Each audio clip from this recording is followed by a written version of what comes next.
তারকেশ্বর স্টেশনে আমরা উঠতে পারিনি, তাই লোকনাথ স্টেশন থেকেই আমরা ট্রেন ধরবো, গিয়ে আবার যাব তারকেশ্বর, দিয়ে আবার ব্যাকে আসবো শেওড়াফুলি। তো ট্রেনে কি পরিমাণ ভিড় দেখো। তো আজকে রাতটা মানে এটা সোমবারে রাত্রিবেলা, তখন বাজে 7টা। তো আজকে সারা রাতটা থাকবো স্টেশনে, কারণ বাড়ি ফিরতেও অনেক রাত্রি হয়ে যাবে। তো বাড়ি আমরা আর ফিরবো না আজকে। তো এখন স্টেশনেই থাকবো, ট্রেনেই থাকবো আজকে রাতটা। তো কেমন কাটে দেখা যাক, মহাদেবের ইচ্ছে। তো সবাই সঙ্গে থাকো আর দেখতে থাকো শেষ অবধি।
পৌঁছে গেছি শেওড়াফুলি স্টেশন, তখন বাজে 8:30।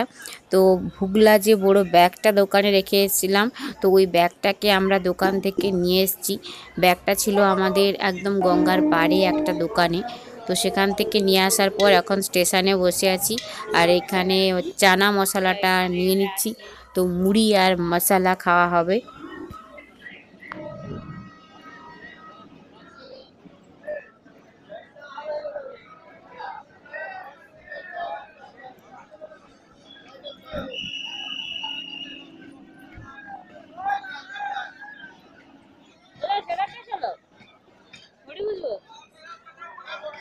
আরে এটি ট্রেন যাবে আসবে না, ওই জন্য বললি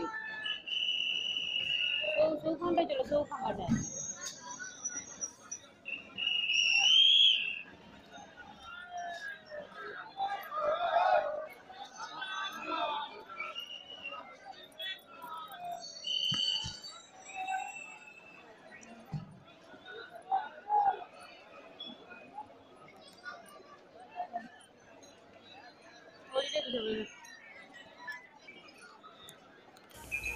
পুলিশ সহায়তা কেন্দ্র রয়েছে এই শেওড়াফুলি স্টেশনে। তো অসংখ্য ভক্তগণ, জলযাত্রী, নিত্যদিনের মানুষজন এখানে আছে। তো এখন বাজে 9টা। তো এখানেই আমরা থাকবো এখন রাত্রিবেলা 12:30 অবধি।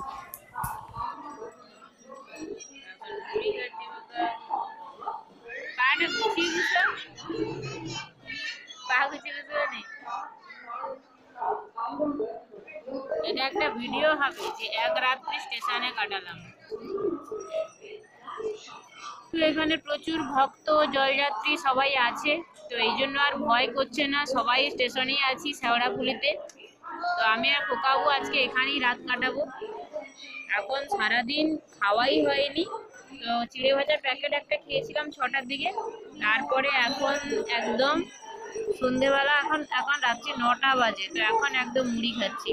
তো এখানে সবই নিরামিষ, বাড়ি থেকে আমি মুড়ি এনেছিলাম। তো সেই মুড়ি আর এখানে চানা মশলা খোকাবু মুড়ি আর মশলা খেয়ে নিয়েছে। তো এরপরে শুয়ে পড়েছে, একটু রেস্ট করছে। আর আমি এখন ঘুরে ঘুরে দেখাচ্ছি। তো স্টেশনে তো আমার ঘুমই আসছে না। তো যদিও সারা দিনের পরিশ্রমে প্রচণ্ডই ক্লান্ত, তবুও ঘুম আসছে না। তো এটা একটা নতুন অভিজ্ঞতা জীবনে। আমরা প্রত্যেকটা মানুষের দুঃখ কষ্ট থাকে। তো স্টেশনেও অসংখ্য ছোট ছোট বাচ্চা ছিল, যাদের পরিবার স্টেশনেই বড় হচ্ছে। তাদের ঠান্ডা, রোদ, জল কোনো কিছুই বাধা নয়। এখন বাজে রাত্রি 1টা 10। আমরা 12:30টার ট্রেন ধরে চলে এসেছি ব্যান্ডেলে, কারণ 12টা বাজার পর শেওড়াফুলি একেবারে ফাঁকা হয়ে যাচ্ছিল। তো এই জন্য এই দেখো হাতে আমি মেহেন্দি করেছি শেওড়াফুলি স্টেশনে বসে বসে। আর এখন আছি ব্যান্ডেল।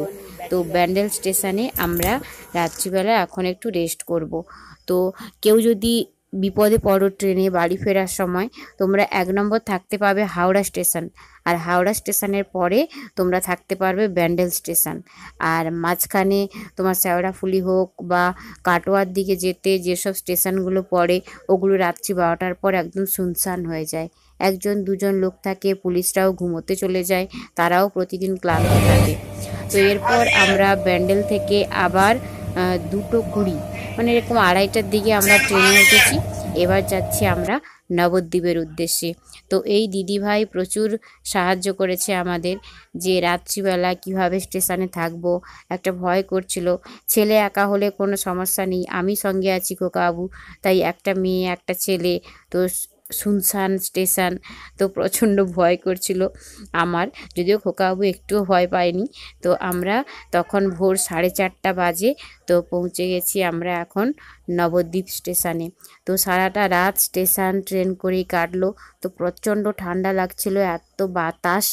তো বেডশিটটা ছিল, কিন্তু বেডশিট ব্যাগ থেকে বের করা হয়নি।